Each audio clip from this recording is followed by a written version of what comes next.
ไปกบนำนี่จะได้ละขึ้นเลยได้แล้วเอาพิมพ์ได้แล้วนี่เรียกตัวพิมพ์ตัวเดียว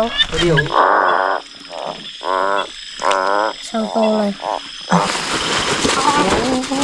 ไปเรื่อยๆกินได้ลายแล้วบอดมเราเห็นโตเห็นเลยนะโอ้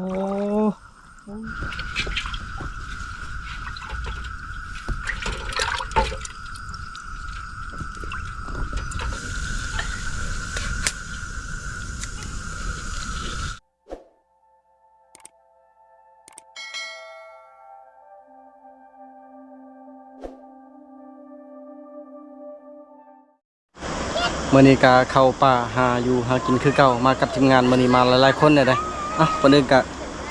กล่าวทักทายสบายดีพ่อแม่พี่น้องบุตรทุกคนเด้อสบายดีตอนเช้าออกแต่เช้าได้ตอนนี้เวลา10 โมงไปกันหลายๆคนมีสบายดีหลานจันมานำเข้าเฮียนเข้าป่าเนาะจันกระดำแล่เพราะว่าบ่มักเลยเนาะมีผู้บ่าวแล้วบ่อยู่พุ่น2 ปีนะบ่ทันมีเฮียนม.ได้แล้วม.2ปีหน้าม.5บ่ม.3โอ้คิดว่าข้ามห้องอายุจักปีแล้วตอนนี้13อยู่ม.2อันคะแนนเทอม1ได้เท่าใดคะแนนภาคเรียน1ได้เท่าใดรวมที่ได้ที่เท่าใดที่6จักคน30ป๋อเก่งได้ที่6ค่อยนั่นคน32คนเขาได้ที่18ตอนม.1นั่นอ๋อถือว่าเจ้าก็เก่งเติบเนาะเก่งกายปึ้มฮะกายปึ้มตายแหละเบิ่งตากับไข่พี่น้องก็ถือกันแมงดำตอดเมื่อวานนี้เบิ่งหัวจักมันยังถึกนะอาบหรือว่านำนี่กับน้องดานำพี่น้องนี่แล้วก็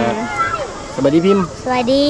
พิมพ์นั้นไปหาพ่อเพิ่นอยู่ลุ่มพุ่นน่ะพ่อเพิ่นนอนไปเอาไปมื้อเช้านี่พุ่นละอยู่เพิ่นลงไปก่อนส่วนเฮาลงกำลังแต่ว่าตอนนี้ยังทาบ่เลาะพุ่นแหละบ่เลาะกับบ่พางเพิ่นไปเอาเรือมาตอนนี้มาฮอดแล้วบ่พางกับบ่เลาะเสาเรือใหญ่200,000มั้ยพี่น้องเรือเฮานั้นตกลงกับเขาแล้วแต่ยังบ่เว้าราคาก็หลังสงกรานต์น่าจะได้เป็นเรือของเฮาอีกมื้อนี้คือซาแท้ซาแล้วเรือใหญ่เฮ้ยนำเข้าบ่โอ้สมพอดอกถ้าจนชั่วโมงป่ายแล้วเอาเครื่องขึ้นบ่นี่สบายดีบ่เลาะดนแล้วได้บ่ได้เป็นบ่เห็นบ่เลาะมาเก็บเครื่องใส่เรือเรียบร้อยแล้วก็พากันเดินทางเลยตอนนี้ประมาณ12 โมงแล้วเพราะว่าเขาท่าบ่พางกับบ่เลาะลงแนวเรือที่ท่าบ้านเพิ่นทั้งแนวเรือทั้งยางเอานะครับท่าเรือเนี่ยใช้เวลาชั่วโมงกว่ากว่าจะมาฮอดเชียงรีวันนี้มาตรงหน่วยที่กระจักเจ้าของเรือรถจักรเขาเองกันนี่แหละจักรผู้เทียนซื้อปีกาย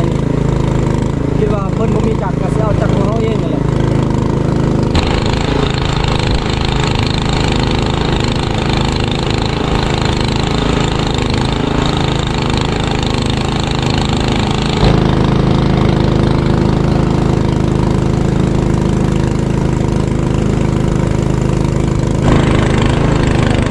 การนิ่งจะเห็นพวกคุ้มนุ่งยางยามลมยามหนาวกับบ่ค่อยเห็นเลยแต่ว่าถ้าการนิ่งอากาศร้อนก็จะเห็นอยู่4 โต1 2 3 4 โต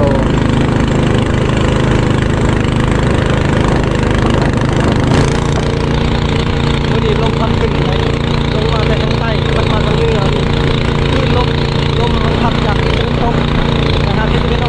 นออกน้องดาก็นอน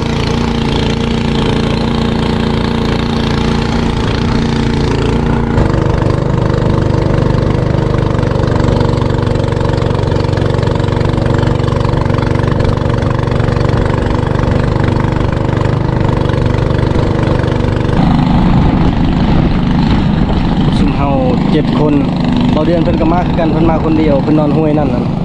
ห้วยเพิ่นได้ผ่านนั่นแหละว่าสิติดต่อหาเพิ่นน่ะลืมพอดีมาฮอดที่บ่มีสัญญาณพอสัญญาณคันว่ากายผู้เรือนี้ไปจะบ่มีสัญญาณเลยมีสัญญาณแต่ทางนี้ไปหาบ้านทางนี้บ่มีสัญญาณสัญญาณโทรสัญญาณเน็ตบ่มีเลยเฮานอนล่าสุดก็นอนห้วยนี้อันนี้ก็คือสิไปหากินทางนี้แต่ว่าสินอนห้วยนี้เนี่ยบ่มีห้วยแล้วตอนนี้นะสินอนแคมป์เซเอาเพราะว่าจุดประสงค์ของข่อยก็คือเอาเบ็ดเอามองมาบ่ได้มีอันของลินแล้วบัดนี้ของลินก็มีปัญหาเพแหละมันซ้อมก็น่าจะหลายอย่างก็เลยหาใส่เบ็ดใส่มองเอาสินอนเท่านี้แหละนี่ตอนนี้มาฮอดจุดพักแล้วคือเฮาพักว่างั้นพอมันห่มตลอดเดี๋ยวมีต้นไม้ใหญ่เท่านี้แต่ว่าขันยำลงลมแห้งคนเครื่องขึ้นก่อนแล้วก็หาใส่มองตามนี่ใส่ประพุ่นเลยมองน่าจะประมาณ10 กว่าพื้นที่ออกมาทั้งหมดนะนำใส่อยู่พี่นะมีรุ่นจะได้ใส่อยู่พี่นะ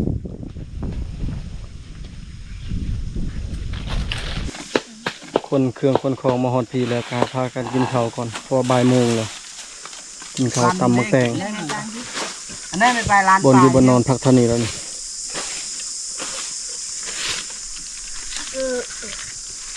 กินข้าวกินน้ำจึงแยกง่ายใส่เบ็ดใส่มองแล้วก็หาละแรงมาเดินพี่น้องกินข้าวนำกันปันข้าวก่อนมาหาการนึ่งข้าวกันยัง มาเลิกกินข้าวนำกัน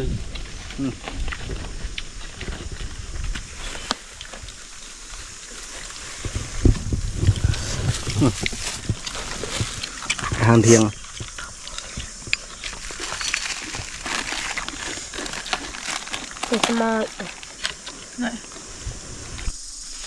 ตอนนี้บ่อพางกับบ่อเลาะขึ้นถึงภูไปแล้วหาละแรงชวนเฮาบ่พิมพ์บ่โดม3 คนเป็นไซมองน้องดากับจันมาอยู่บอนอึ่งออกตะเวนเลยห้องวันนี้ใส่เบ็ดใส่มองตึกปลาพร้อม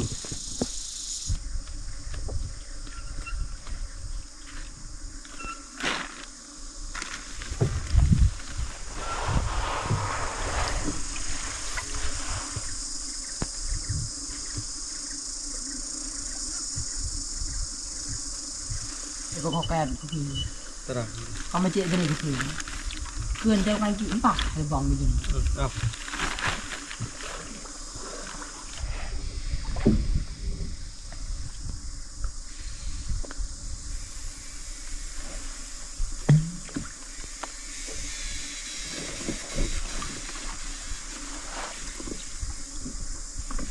เอาละ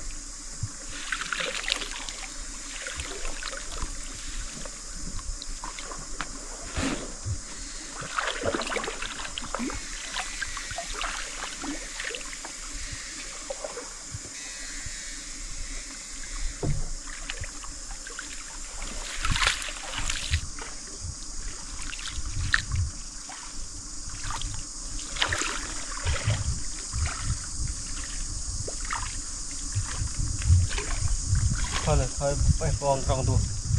จะลอง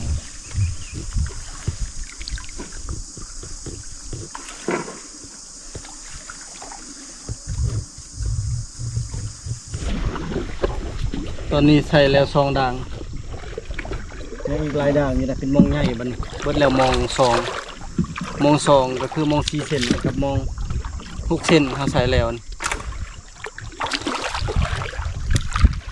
มันไปใช้อยูวังมันใช้อยูวังก่อนยันคำเอาปลาใหญ่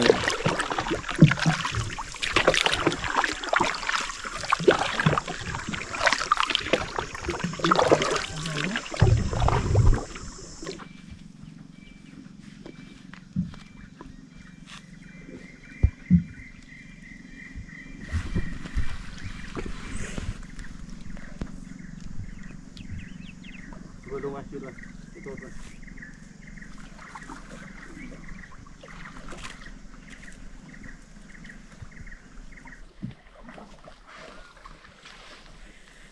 ตอนนี้ใส่แล้ว 4ด่างมองบ่เดือนบ่แม่น5ด่างในตัวนี้เส้นนี้3ด่างเส้นนั้น2ด่างเป็น5ด่างแล้วอันนี้คือด่างที่5แล้วอันนี้เป็นมองเท่าไหร่20เซนเป็นมอง20เซนหรือว่าเป็นมองเอ็นซาวเป็นมองโอ้เป็นมองกัน20เซนคือ50 อันนี้นะบ้านเขาเอิ้นเอามอง10ไปเลยมองก็ชิยุ่งเลยได้ตั้งแต่มือบ่เหียนไปออกรถเดือน7พุ่นแหละบ่ได้ใช้มองนี่นะโดนเติบได้พี่น้องเอ้ยแต่ช่วงนำขึ้นเบาคำมีกับเบาพางเป็นคนกู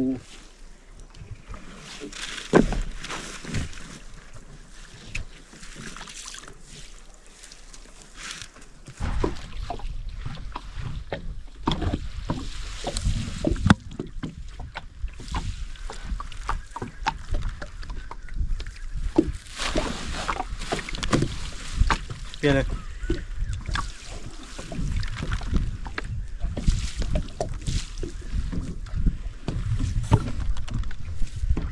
ปกติเนี่ยบริใส่เด้มอง16 เซนมอง20 เซนยามนี้นะแต่ว่าลองใส่เบิ่งกับปีนี้นั่นครั้งนี้เป็นครั้งแรกเลยที่คนมาใส่มองลายด่างนี่เป็นด่างที่10เลยแล้วนี่มองนี่คือมองนี่ก็10 เซนคือกันนะนะอันนั้นมอง20 เซนคือกันมอง20 เซนนี่เป็นมองด่างที่3แล้วใส่ครบมองครบใส่เลยบัดนี้มองนี่เอามารอบนี้นะประมาณ20 กว่าด่างคันใส่เบิดแต่บ่ฮู้ว่าสิใส่ทันหรือบ่เริ่มใส่ตั้งแต่3 โมงกว่า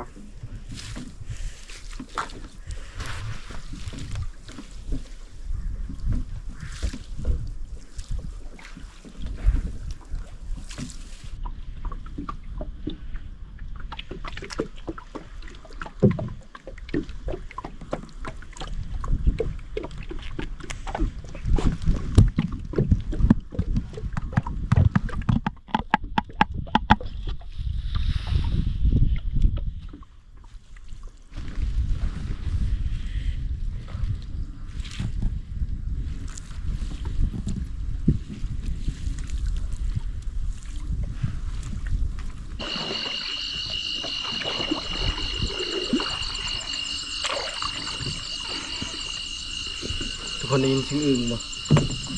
ใส่มองบ่ทันแล้วหาจับอึ่งก่อนบ่มีแนวกินเลยมองมันลายโผดถ้าก็ใส่แล้ว12 ด่างแล้วอีก7-8 ด่างทั้งมองเก่ามองใหม่แล้วก็ทั้งมองจุ่มมองผิว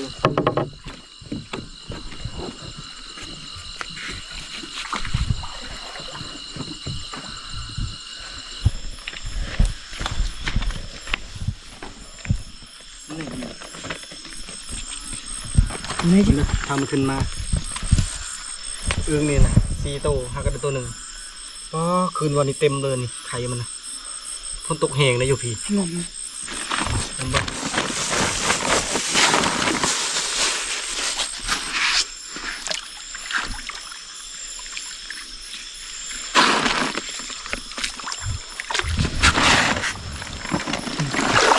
ามันหมุน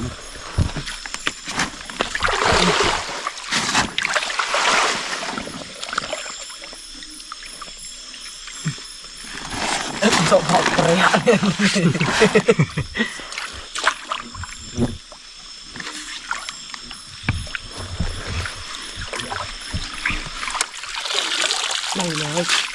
rồi đâyตัวหนึ่งแล้วป่ะ2 ตัวโอ้2แล้วข้อได้ตัวหนึ่งแล้วยังลายตัวอยู่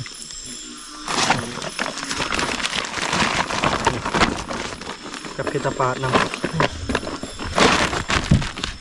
ได้ป่ะได้เลยวะลองไหมยาวเลยเจ็ดเป็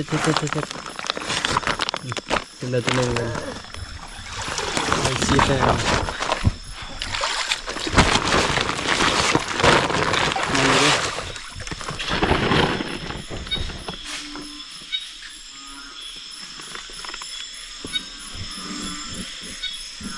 โอ้เสียงกบ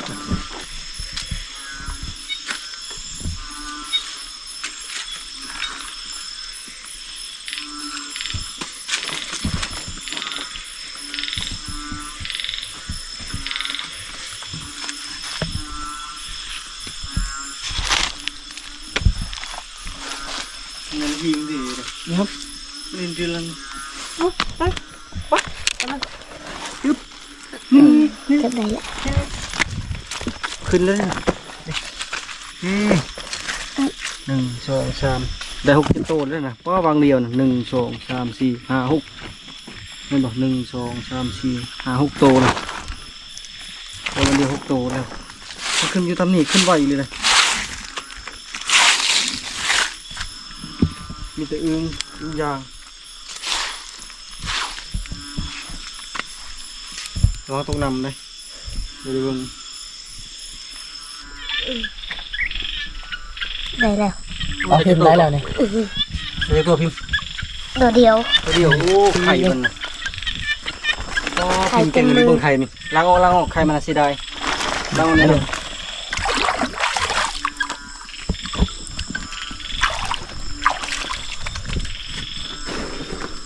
จะพากันตัวอันตีเห็นบ่ดุม เป็นไง โอ้เฮ็ดยังไงบ่นี่จะโทรหาบ่เดือนบ่โอ้ยจะโทรหาบ่เดือนเด้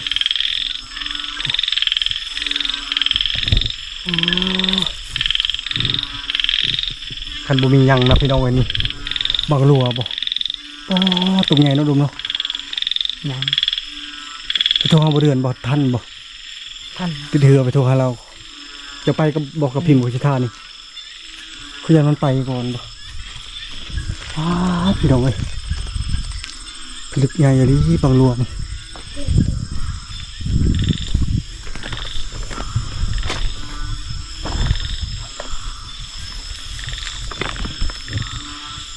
โอ้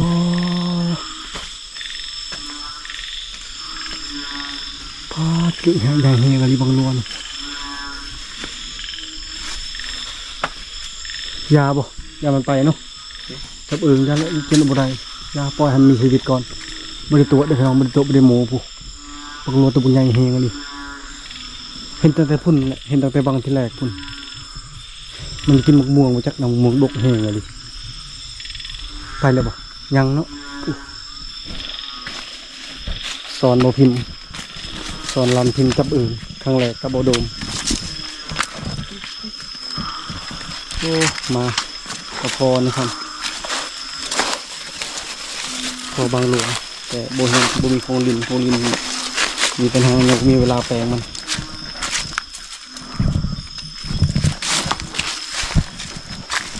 คืนวันนี้ตกแห้งครับบนไข่อึ่งเต็มอยู่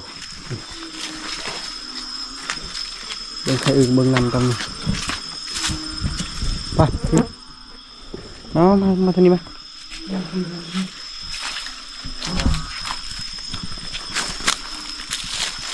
ไข่เต็มอยู่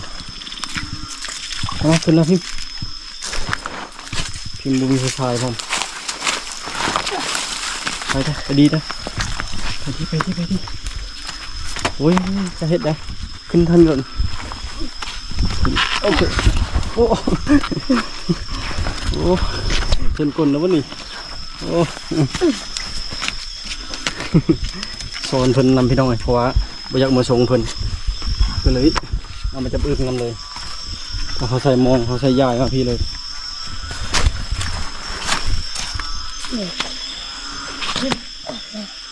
โอ้ยมันไปแล้ว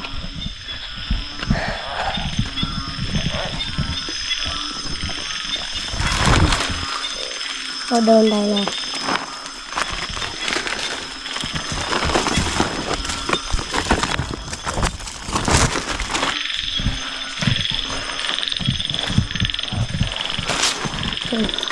ไปกบน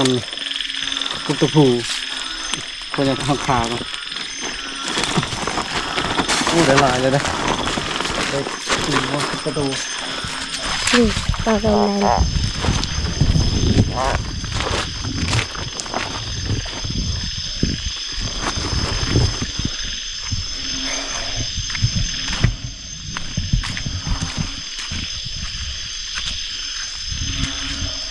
กบเลย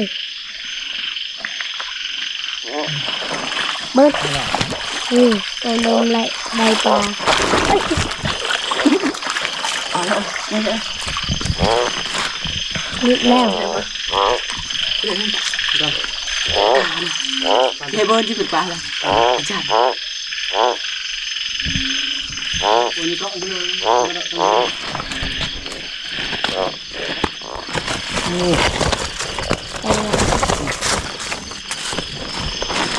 พอดี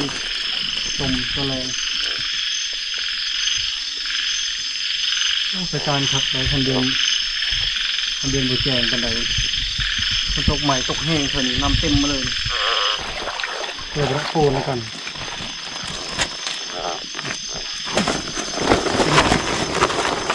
นี่สุดยอดติดมือเต็มเลย ไปแล้ว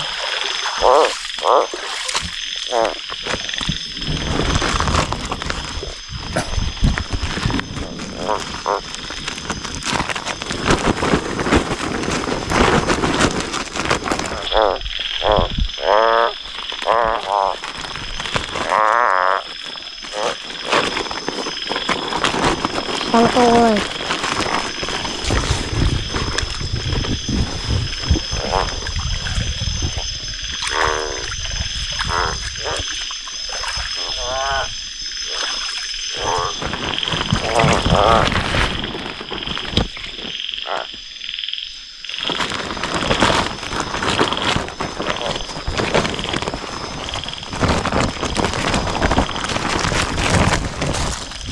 ไปลาว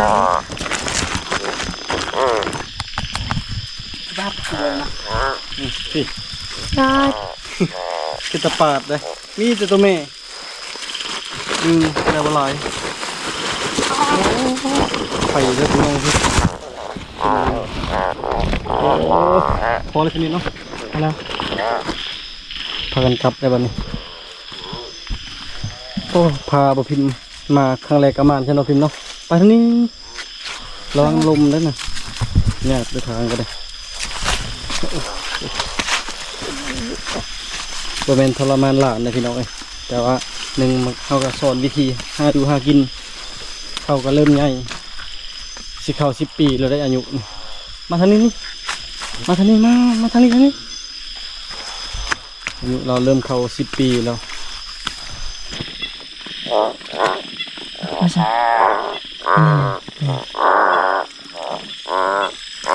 สองตัวเลย เอาตัวนึงไปจ้ะดึงใส่เห็นว่ามันเจ้าน้ำมัน ทีเดียว นี่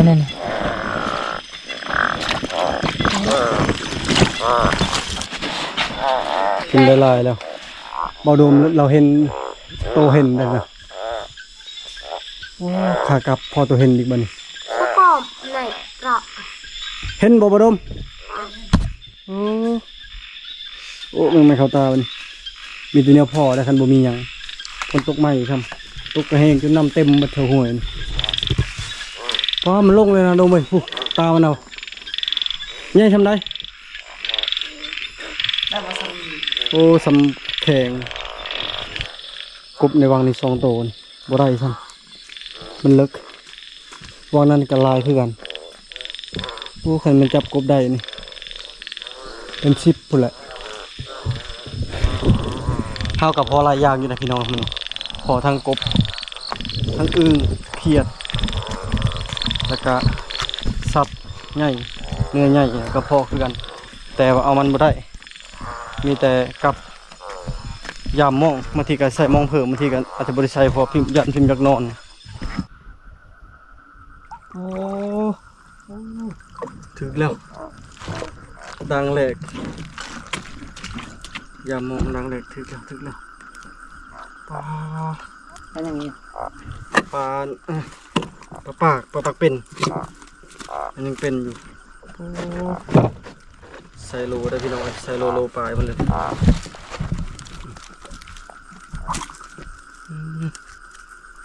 มันอยู่พี่น้อยคันม่านก็หากินแบบนี้แหละน้ำหมองก็ได้จับอึ่งจับกบก็ได้ มอง10 เซนอันนี้บาทมองหา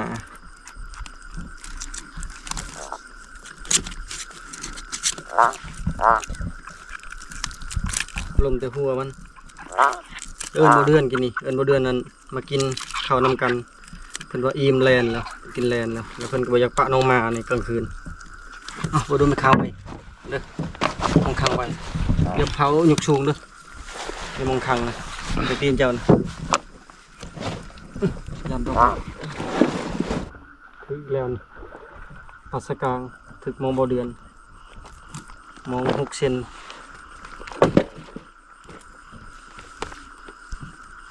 มาครับพอได้ปิ้งบัดนี้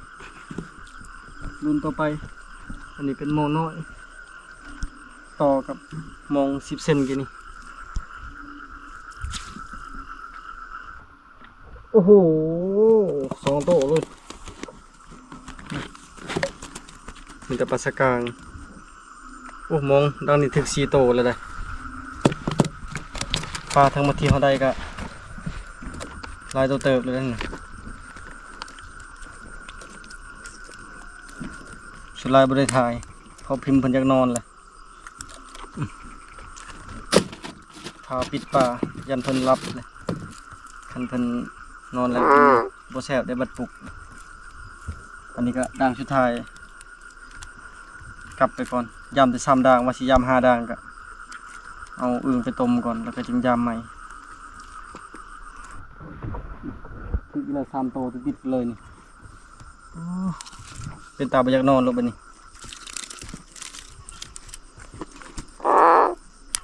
เสียดายลุดตัวหนึ่งปลาสกางนี่โอ้คือคักเลยนี่2 โตเลย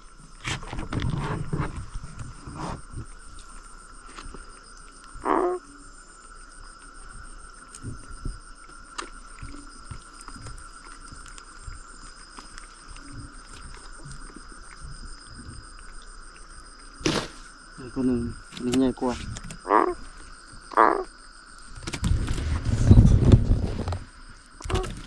ยังเลย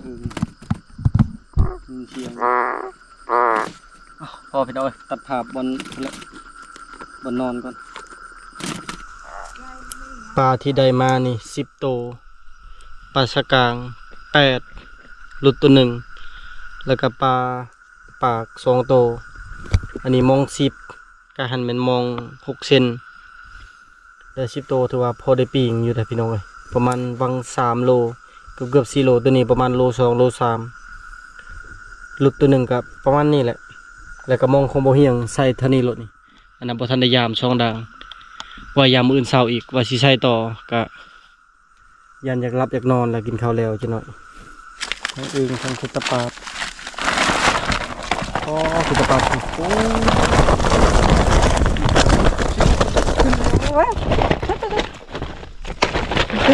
โอ้สุดปลาบ่เลย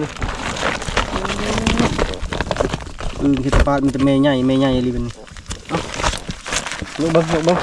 ลุกขึ้นเบิ้งโอ้หลายเติบอยู่เนาะอยู่ประมาณ2-3 โลคนละกินกะพากันน้ำแล้วกินเมาดมกำลังดาก็ลงไปล้างอึ่งปลา10 โตมันปิ้งไว้ใครอยากมันกินมื้อเช้า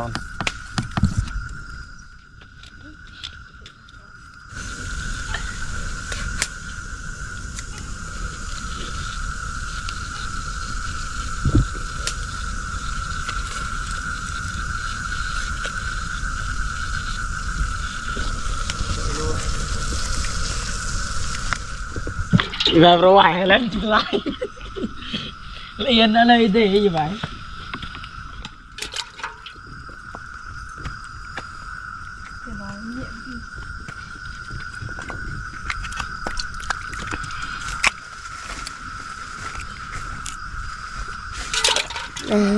เราจะรู้อะไรแกบ่ได้แล้วบ่ดูมีกินปลายังบ่เป็นเราจะมาตดบ่เสียงมันดังปูดบ่ครับรีบไปจนมาบอกเสียงแค่ดอกจะมาแล้วก็หอมเสียงอึ่งบ่ ลงที่บอกว่าจะตด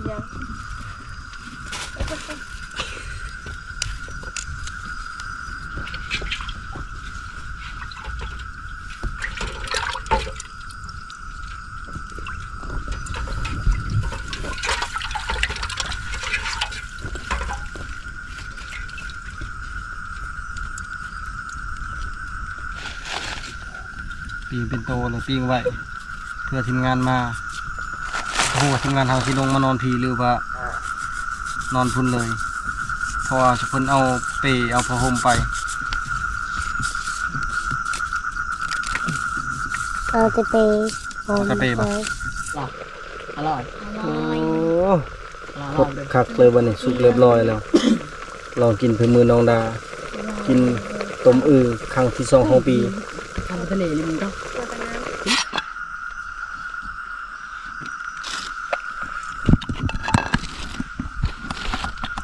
เอาไหมเดี๋ยวละ พอเลยฟังหนูไทยได้แล้วบ่ใช้แล้วจะเอาเดี๋ยวเอาให้ดูงั้นจะเอาอุ้มเอาให้ดู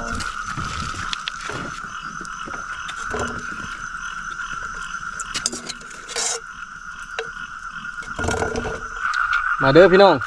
เดินกินข้าวกัน มากินข้าวแรงนำกัน กินปิ้งปลาแล้วก็ต้มอึ่ง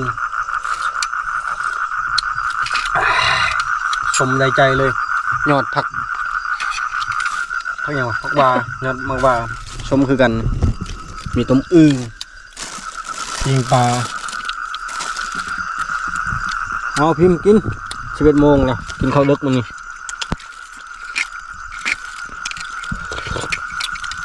ห่วยห่วยนี่คือมีแต่จากความเนาะเสียงคนคักก็ห้องเท่านี้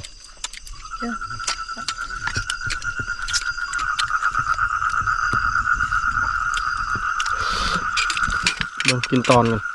อ้าวตัวนี้คือจะอะไรวะ โอ้เพียงกัน บนเพียงว่ามีป่ะ